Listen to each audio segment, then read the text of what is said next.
saw this boat in half! We interrupt this program to bring you a special report. This is CNN Breaking News. Breaking news coming in from the United States Supreme Court.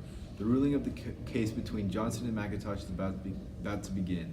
My name is Massimo, and this is my co-anchor, Jack Shanklin. Background information: this case has all Americans watching, especially because it can decide the fate of further Western expansion efforts.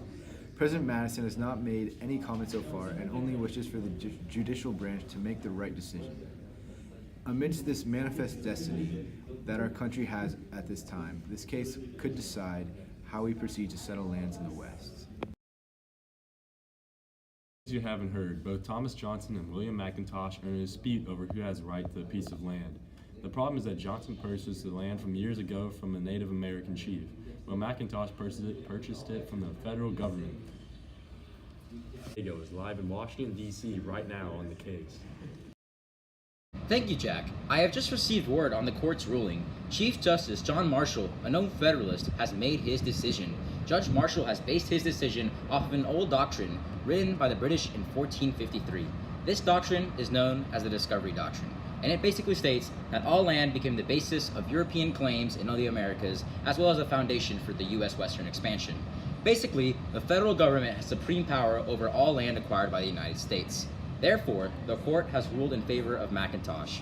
Although Johnson had owned the land way before McIntosh ever did, he lost all possession to it because he had purchased it from a Native American chief and not from the federal government, as McIntosh did. So therefore, McIntosh gets to keep the land and Johnson loses it.